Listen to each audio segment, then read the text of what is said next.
عزيزي المشاهد، من أكتر الأساليب اللي دايما بتخلي الشخص اللي موجود في حياتك إن يتجاهلك، وبتخلي الشخص اللي موجود في حياتك يمل منك ويبعد عنك، هي فكرة إنك تكون حاطط في بالك إن لما أكون متاح دايما قدام الشخص ده هيحبني وهيجري ورايا وهيقرب مني. هي فكرة إن أنا أسيب شغلي وأسيب طموحاتي وأسيب أهدافي وأسيب الحاجات اللي أنا بحبها علشان أركز مع الشخص ده وعلشان أشوف راح فين وجا منين. كل ده هيخلي الشخص ده ينبهر بيا ويحبني، ولكن كل الأساليب اللي أنا بكلمك عنها دي غلط تماما، وبتساعد الشخص اللي موجود في حياتك يمل منك ويبعد عنك. إذا أنا ما عملتش أي حاجه تساعد الشخص ده انه يحبني وتساعد الشخص ده انه يفكر فيا طول الوقت. بالعكس، انا قلت له مل مني، انا قلت له ابعد عني، انا قلت له اكرهني، انا قلت له شوفني حاجه قليله قوي. فدايما حاول على قد ما تقدر علشان تبهر الشخص ده وعلشان تخلي الشخص ده يحبك جدا ويقرب منك جدا. جرب انك تركز على انك ازاي تعلي من قيمتك قدام نفسك علشان ده ينعكس على الشخص التاني. جرب انك دايما تهتم بشغلك، جرب انك دايما تهتم بجسمك، جرب انك دايما تلعب رياضه، جرب دايما انك تهتم بلبسك وبشكلك، جرب دايما تهتم بكل حاجه تفيدك انت كشخصيه، واوعدك ده هينعكس على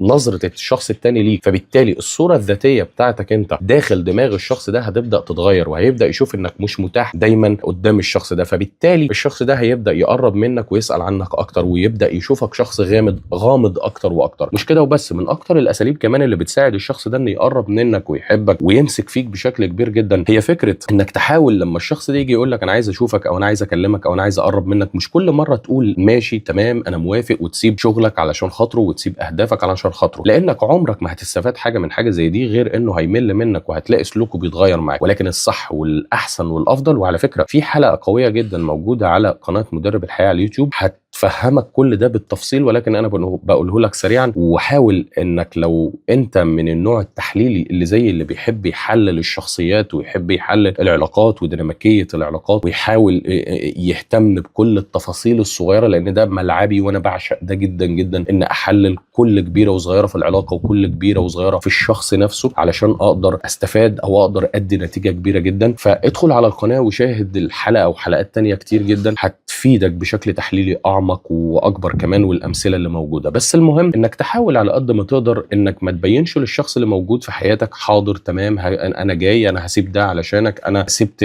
شغلي واصدقائي علشان اجي لك، انت اهم شيء في حياتي. كل الاساليب وكل الكلمات وكل التصرفات وكل الانماط اللي انا بحكي لك عنها دي بتساعد الشخص اللي موجود في حياتك يمل منك، ولكن حاول تبين للشخص اللي موجود في حياتك ان ليك رايك الخاص. بين للشخص اللي موجود في حياتك انا ليا رايي في الحاجه اللي انت عايزها. يعني قال لك تعالى نسافر المكان الفلاني او تعالى مثلا نتقابل في المكان الفلاني، والله انا شايف ان المكان ده مش مناسب، ايه رايك نخليها في المكان كذا؟ انا والله شايف ان احنا ما ينفعش نتكلم اليومين دول، خليها بس لما اخلص شغلي او اخلص امتحاناتي. انا والله مش هقدر اكلمك دلوقتي علشان انا عندي شغلي، لما اكون فاضي هكلمك. اوعدك لما اخلص مع اصدقائي او اخلص مع اصحابي هنيجي وهنتقابل ونقعد ونتكلم، والحاجات دي كلها. مش كل حاجه توافق عليها، ومش كل حاجه تسيب شغلك وتسيب اهدافك وطموحاتك علشان الشخص ده. اذا كنت فاكر انك لما تسيب شغلك واهدافك وطموحاتك ان ده هيخلي الشخص ده يحبك، واذا كنت فاكر ان لما الشخص اللي موجود في حياتك تحاول على قد ما تقدر ان انت مثلا تبين له ان انا متاح ليك 24 ساعه ده هيخليه يحبك ويهتم بيك، فانت غلطان. اذا كنت فاكر انك لما تتجاهل الشخص اللي موجود في حياتك فده ان انت كنوع يعني من انك تتقل عليه علشان يتعلق بيك، فبرضه انت غلطان. اذا كنت فاكر انك لما توافق الشخص اللي موجود في حياتك على كل حاجه فده هيخليه يتعلق بيك اكتر ويقرب منك اكتر، فانت غلطان. اذا كنت فاكر انك لما تحاول تبين للشخص اللي موجود في حياتك انك عايز تبهره بشخصيتك وعايز تبهره بطريقه كلامك وتبهره بكل حاجه انت تملكها علشان يتعلق بيك ويقرب منك، فبرضه انت غلطان. لازم اول حاجه لا تبهر الشخص ده، تاني حاجه لا تتجاهل الشخص ده، تالت حاجه ما توافقش الشخص ده على كل حاجه هو بيطلبها منك، رابع حاجه انا مش فاكرها او راحت من دماغي لان انا في كلام كتير جدا في دماغي بيكون عايز يخرج في وقت واحد، فالافكار عماله تتقلب. هعمل لكم فيديو تاني برضه